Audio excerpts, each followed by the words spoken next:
Welcome back to the Birdcage. I am Jack Kenna, joined alongside Alex King to preview Creighton's ranked matchup. Well, not anymore. I wish we could say we were ranked still. Let me rephrase that. Matchup against number one ranked Kansas Jayhawks on Wednesday. Alex, how are you doing? How was Vegas? I'm great. It was a blast. I'm sorry you had to watch that team. Yeah, it was a blast except for the two.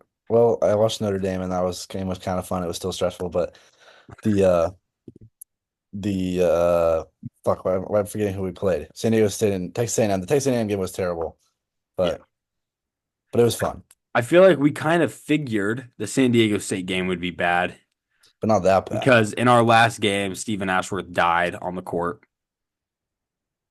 So Speaking of, we're missing Ashworth, somehow he's heroically alive again. and yeah, we'll talk about that. But San Diego State was tough, tough game for us. We didn't shoot well, which I think has been a common theme so far this year is our inability to shoot a 3-point shot. Jemiah Neal didn't have a very good game. Brenner shot under 50%. It was We had unheard of. two freshmen starting. Do with that as you will. And we got no production from the bench. You were not at this game Mm, because you were in the airport on your way to yeah, Vegas. So were you watching it in the airport or did you not watch it at yeah, all? I got to watch it in the KC airport before I left, and it was the most frustrating thing ever. Well, first of all, San Diego State was like the 2016 Warriors for some reason. Yeah, they Um, didn't miss. but also Kalkbrenner, like he went from being the most efficient player in the country to like being an average center, and I don't know how that even happened. It was really bad. Kalkbrenner's had a tough stretch. We'll kind of talk about that later. But this was a tough game. All around, our defense just couldn't stop anybody. They were making everything. On the flip side, we turned the ball over a lot and then offensively had no production. What were your kind of takeaways from San Diego State? Because I didn't expect to win that game. No, I didn't expect to win. I mean, Pop Isaacs was our leading scorer with 18 points, but he was 7 for 20 and 2 for Hmm. 10 from three. Um, I was happy with how Jackson McAndrew played, even though all 11 of his shots came from three. And he didn't shoot it very well. Yeah, but like you can't expect much from him. He also had 14 rebounds, so he had 12 and 14. Yeah, I'm happy with how he's been playing, but at the same time, I'd like to see some production inside. I'm very unhappy with Kalkbrenner. He went 1 for 3 from free throws, which also makes no sense because he was shooting really well. And I don't know how the free throw line. I don't know if it got longer, like after he had his good games or what. I don't know. Maybe he just wasn't in a rhythm. Yeah, and Let's Jemiah blame it on that. was 0 for 5 from three. He Yeah, likes to shoot the three, but he never really started making them until the Notre Dame game. But we'll talk about that. we'll talk about that for sure. That was one of my takeaways was Jemiah Neal's really struggled in Vegas. He had a good game on Saturday when we played Notre Dame, but up until there, it was a tough week to be Jemiah Neal. It was a tough week to be Ryan Kolkbrenner. It was a tough week to be Pop Isaacs.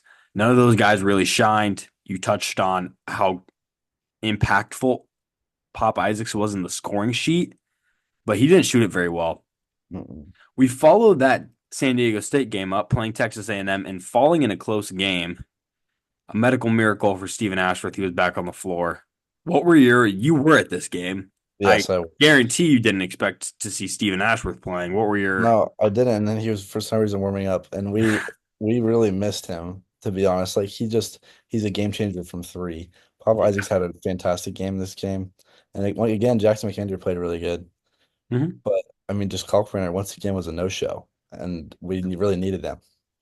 Yeah. Against a physical Texas A&M team, you really could have used a dominant center, a dominant presence inside. That wasn't the case.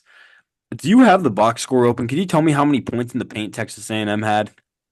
Points in the paint. I guarantee it was a lot. It was 42. They had 42, which is insane with our three-time defensive player of the year in the Big You East. you would think with Ryan Kolkbrenner in there, we would stuff that up a little bit, and that wasn't the case. It was Texas just a A&M problem destroyed us inside. because this game was so winnable, but every opportunity Texas A&M had was within 5 feet. Like they would drive by our guys and then they'd manage to get fouled or make a layup, and it was just so frustrating. This game was a battle of bums. Both teams shot horrifically, and Texas Yeah. A&M figured out, hey, if we're going to shoot 25% from three, let's shoot it inside the three-point Yes, they arc. did every possession in the And second it's half. something that Creighton didn't really do. Creighton chucked a lot of threes again against Texas A&M, and they didn't really go in. I was very happy with how we defended.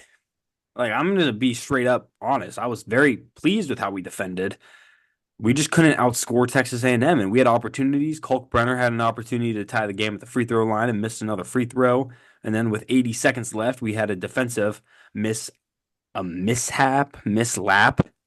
Where we just left a guy wide We open at left the a guy end. wide open, and we had a foul. And it's unacceptable for a team of our capabilities. Turn the ball over 15 times again. We turn the ball over a lot, Alex, and we don't force a lot of turnovers, do we? Yeah, no, our turnovers this year are just crazy. Like I don't even know. Like at the end of the game, we had an inbounds from Jemiah Neal, and he just turned it over. I think we were down by one or two, so he Mm-hmm. turned it over, and then we had to go foul, and then he got the rebound on a free throw, and then immediately turned it over again, and the game was over. Like Yeah. it's just the mistakes are insane. Yeah, it was not a good game to be the Creighton Blue Jays. We turned the ball over a lot, like you said, and a lot of it are unforced. A lot of unforced turnovers. Take care of the basketball. It shouldn't be that tough. However, now that we are 8 games into the season, I think we're 5-3. I think that's correct.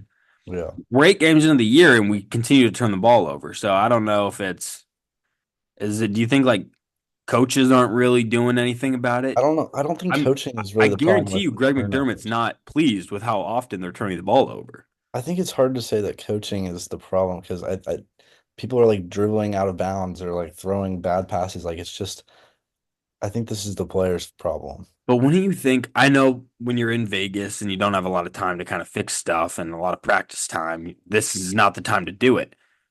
But I'm under the impression if you're turning the ball over a lot, something's got to change, and that would probably be running for Yeah. turnovers. I mean, we did it in high school. I would assume they do it in college, but maybe I'm wrong.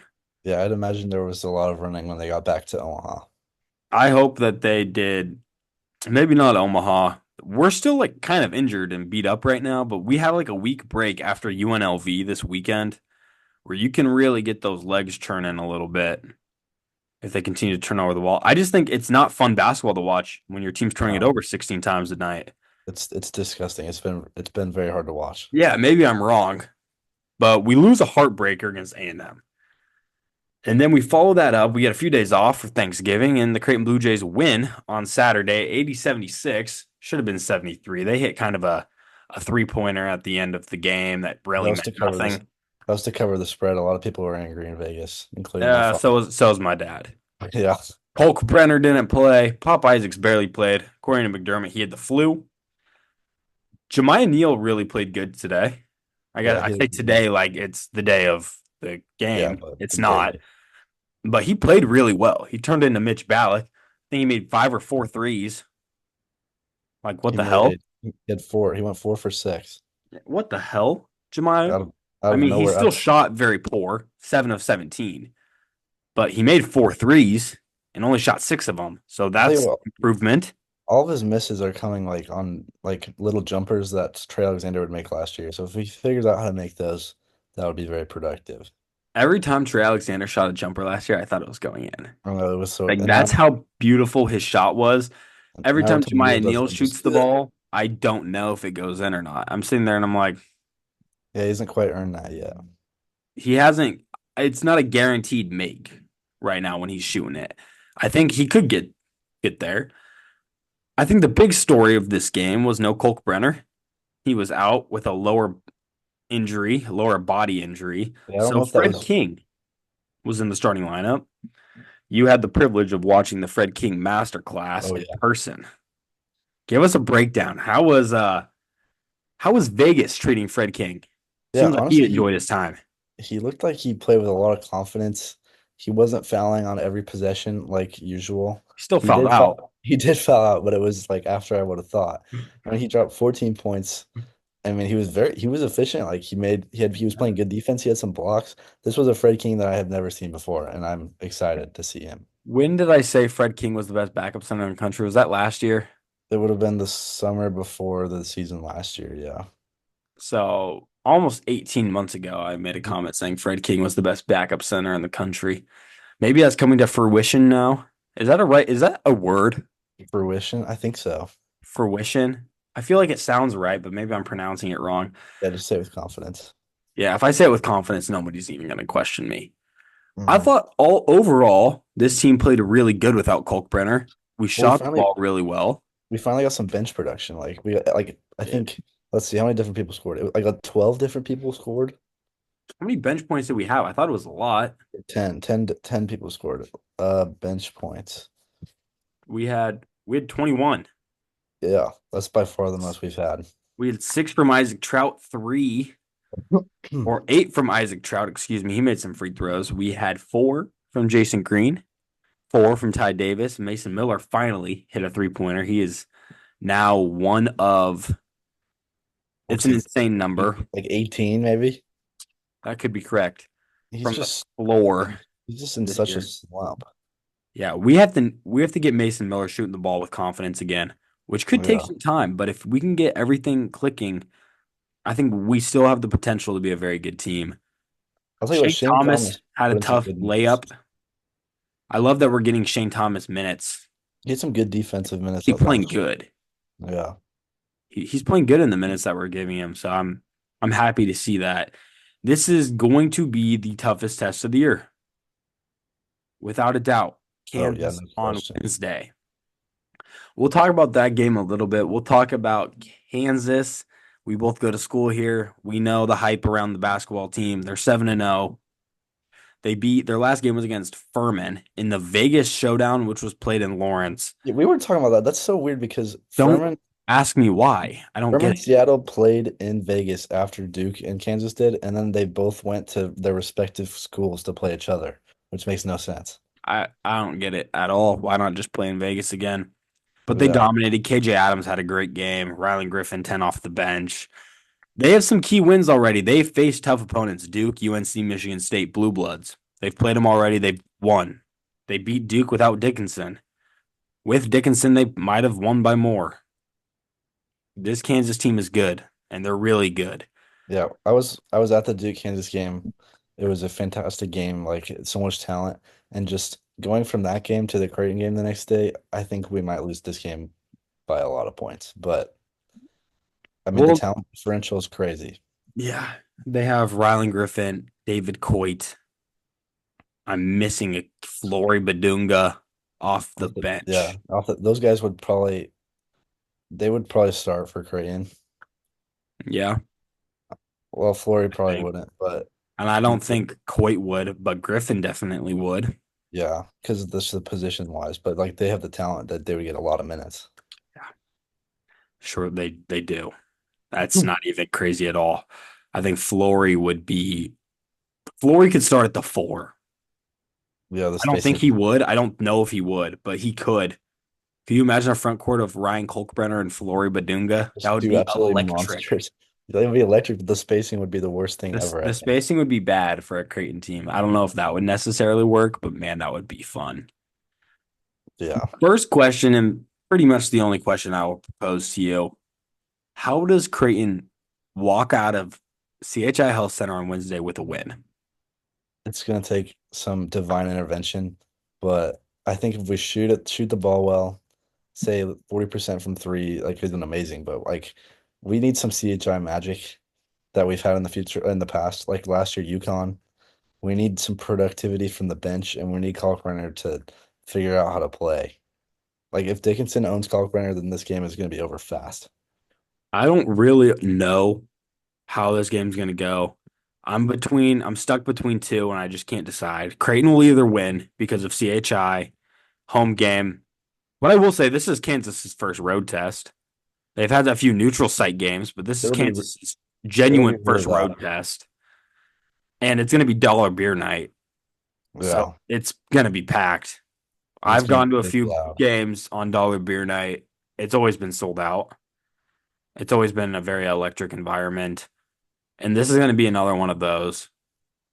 However, if we can't defend anybody, like we've kind of shown that we haven't been able to so far this year, we gave up 70 points to San Diego State. If we can't defend anybody, this game might be over quick. Yeah.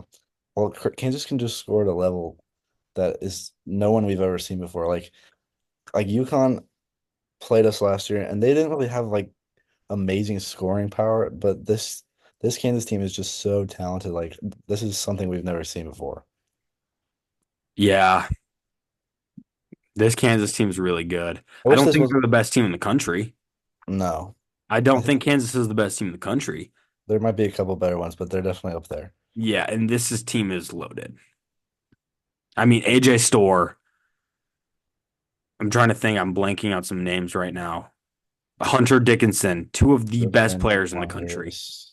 DeJuan Like Harris, best point guard in the country. Argue with a wall. He's really good at what he does. you got Zeke Mayo. Zeke Mayo's been a stud this year. KJ I wish this Adams. I wish this wasn't the year we were playing Kansas. Like I wish we would have played them last year or the year before that because I I just really think wish we played Kansas last year too, because that team stunk. yeah, That this team is was just bad. it's just a tough one. And this team is really good. And I feel like we're kind of getting screwed by not knowing what's going on with Fedor. Yeah, it's I still was under nothing, I was under the impression he was going to be cleared before Nebraska. and it's been a Uh, week. and it's been a few weeks since that, and we're hearing nothing. Yeah, it's so weird how literally nothing is coming out. Like Goodman posted something today, said that And he said talked to the McDermott, and same thing. McDermott says, Nothing. I don't know. We've heard nothing, nothing new, which is concerning. I'm hearing a lot of days being spit out on social media. December 7th. I have no clue what the correlation is. A lot of people are asking December 7th, what's this have to do with December 7th? Yeah, that doesn't make sense. I don't understand a lick of it. I need to maybe do some deep diving, maybe jump in some Twitter DMs. I don't get it. I don't understand. Is December 7th supposedly an inside sourced day where Fedor's going to be eligible? I sure hope so, but I Yeah. can't tell you anything right now. I think if we had him and he had a few games to prepare, this game could be a little different. But I don't know. Creighton's either going to win a close game or we're going to probably lose by 15. And I can't put my finger on which one's right now. Is there a spread out for this game yet? I'd imagine it'll be like 10. I thought it was 3.5. I heard Sam Winton talking about that. No way it's 3.5. If it's 3.5, I'm hammering Kansas. If it's 3.5, I'm also going to hammer Kansas. I don't see a line at the moment. Okay. We'll have to keep looking because I'm very curious to see what that is. Maybe I also misheard our buddy Sam because that line sounds crazy Yeah, that wouldn't make much sense. considering Yeah, they're very good and we're bad. there's not one out yet. It would probably be out tomorrow.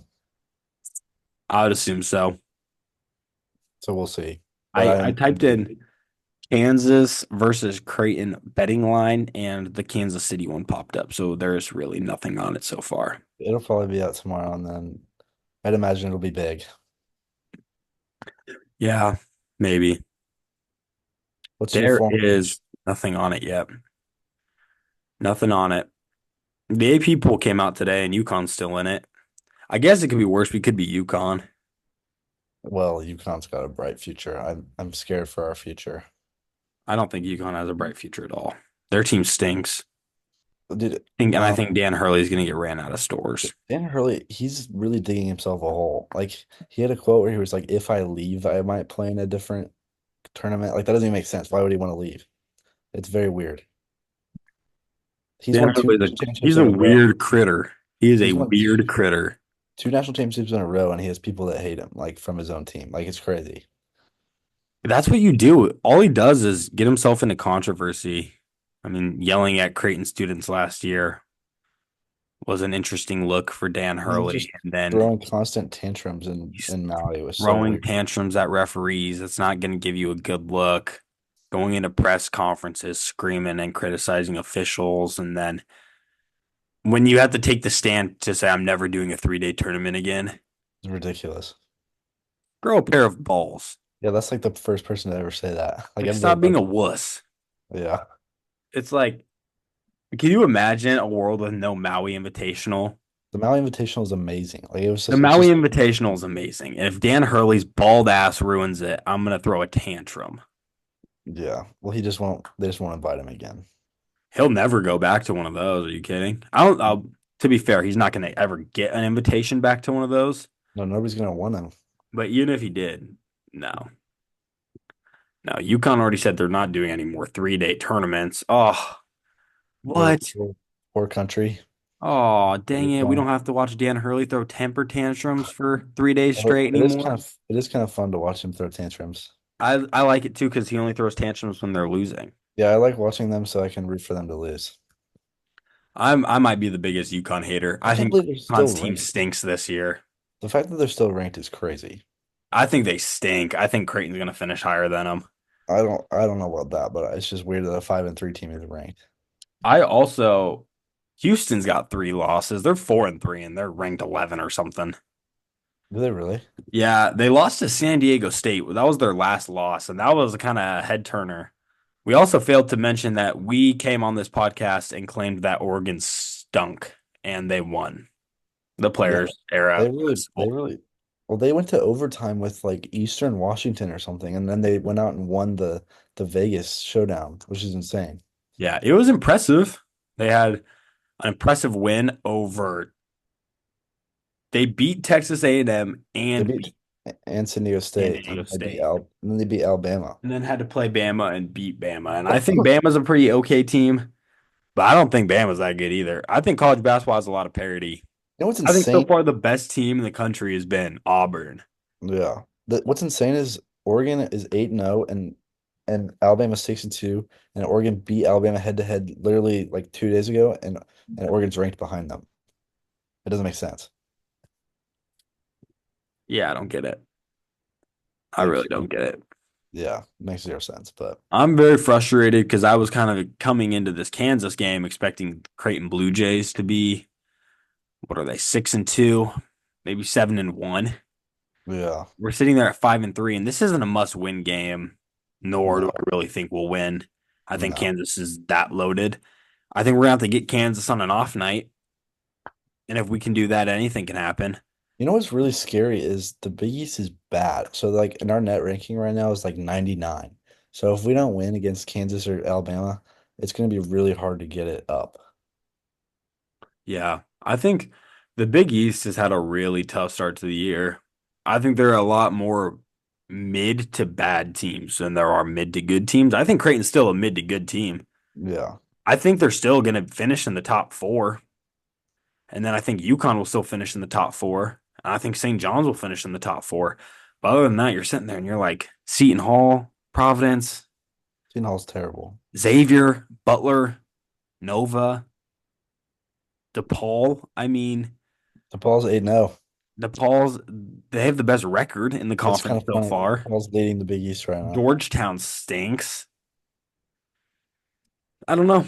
The Big East is going to be interesting. It's going to be a lot harder for Creighton to kind of bump up if they can't get some key victories. I think they're going to have a good year. I think they're still going to have a good year. They're going to make the NCAA tournament, but it might be as like an 8 seed. I don't think so. I mean, it I think wins. once we get Fedor back, we'll be fine. We'll I figure don't out think everything and I then don't think we will, or even if we do, I don't think he's gonna. I don't know. We'll see. I don't know anything. it really depends. If we go undefeated in Big East play, Well, yeah, but that's a big ask from this team. What have you seen from this team that's gonna make us go undefeated? Kalkbrenner's really good.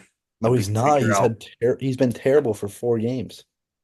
been terrible for 3 games. He didn't play against Notre Dame. Okay, he's been terrible for 3 games, almost like 3 weeks, 2 weeks. It was a week, actually, less than. We played Okay, on a Friday and then we played on a Tuesday and Wednesday. whatever, whatever. He wasn't feeling good. Obviously, he didn't play on Saturday because he wasn't feeling good. I think he didn't play because McDermott needs to have a nice long talk with him to figure his shit out. Yeah, maybe that could be possible. I don't know. I think this Creighton team still has a lot of potential. I think they have just kind of failed to play up to it so far, and I'm hoping that changes. I guess we'll see. Okay, what are your final predictions for Wednesday? I don't even want to. I don't even want to think about it. My prediction is that I will be having a shaved head and that Yeah, Wednesday you night. made that bad bet with Sam. Well, I thought we'd be so much better than we are, We and it's should be better, and you're getting screwed by the NCAA. yeah. I should sue the NCAA for my hair. They got to give Or me back. you should find a way to postpone the bet because it's unfair if we have to we have to play with a bad. Well, I sent a begging text to Sam today that was like, "How much money do I have to give you if we lose to not shave my head?" But I think I'm probably just gonna have to shave my head, so that's Yeah, very you sad. might have to shave your head. He talked to me about it today and said that you were trying to duck. It's yeah. My You're gonna, prediction. do you think you're gonna look good bald? No, I have a bald spot. I'm gonna look really bad. Okay. It's gonna be Well, the Creighton Bluejays are gonna win, so it doesn't matter. okay, I but my think Creighton's either gonna win a close game and it's gonna be like 74-70, or Kansas will win and the score will be 100-70. And I don't know which one's correct. that's the dumbest prediction ever. That's You're not even predicting crazy. We can't guard anybody. They might put up 100 on us. you're predicting between like 40 different points, like a 40-point differential.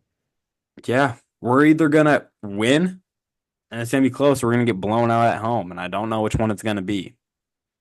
Actually, if I had to do a real prediction, there's no way we get blown out I mean, yes, there because is. this is no, there's not. We're playing at home. This is Kansas's first true road test. No way, no way we come out here and get blown out. But I do think we lose. I think Kansas wins by like 7. I think we lose by 12. Okay, there you go. It's looking glum, It's glim, looking it's looking really dim, really gray right now really in gray. Omaha for us, especially for us. And the I get problem is, I'm gonna be watching this with all my KU friends, and they're just gonna make me hate myself. It's just gonna See, be a I get the problem. privilege. I get the privilege to go to the game. Actually, that's a consequence. Yeah, you're getting punished. I'm getting punished having to go to the game. I've been telling everybody it's a win-win, even though it's not. Yeah, Creighton no. loses, I'm going to be depressed. And if KU, I'm not gonna be happy for KU at all if they win. Yep, no, I'll probably be their biggest hater the rest of the year. Yeah, Ah, that's what I secretly hate. I hope we beat them and then KU ends up being like a 1 seed, and so that can be like our signature win. They can be like, even without Fedor, they beat Kansas. You keep saying Fedor. I don't think he's gonna play. Dude, he's going to be our best player the minute he gets He's not eligible. gonna. He's gonna get denied. He could get denied. That's what I'm saying. I don't think he's gonna play because he's gonna get denied. He could. Or on December 7th, he's going to get announced that he's eligible. You're I don't understand the day with December 7th either. you're insane. I think I all have to be optimistic, Alex. There's nothing we have to look forward to if Fedor is that's not eligible. that's very true. If Fedor is not eligible, watching Creighton the rest of the year is going to be brutal. Yeah, I'm gonna yeah, have to sweat out. I'm gonna have to sweat out an 11 o'clock Saturday game against DePaul if we don't get Fedor. yeah. There's no wins. The late afternoon, the 3 p.m. Sunday game against Butler in late February is It'll going be to a be loss. a resume builder if we don't get Fedor back. We're gonna build our NIT resume. I know. We need Fedor. Free Well, Fedor. NCAA, I'm coming for you. I think after this game, I'll truly know what to think of this team, and I think it will be bad. Okay. I'm going to be a little more optimistic. I hope we're thinking positive Well, about yes, the I hope we outlook of are, Creighton but basketball. yeah, I don't know. I really have no answers for you. we'll let the game decide. I hope we can get everyone healthy, and I hope both teams have fun. Yippee! That's all I have. Thank you for coming on and talking Creighton basketball, even though it might not be the brightest time in our Creighton fandom. The I recap appreciate after we you. win, when we're both drunk with excitement, it will be fun. Surely it will. Surely a post-game recap when we beat Kansas is going to be electric, Electric. but we'll have to see. My final score prediction, Kansas 76, Creighton 71. We're going Kansas 82, Creighton 69. And there you go. You heard it here from us, from the Birdcage, Jack Kenna, Alex King. Alex, appreciate your time, Thank you, sir. and we'll see you guys for the recap.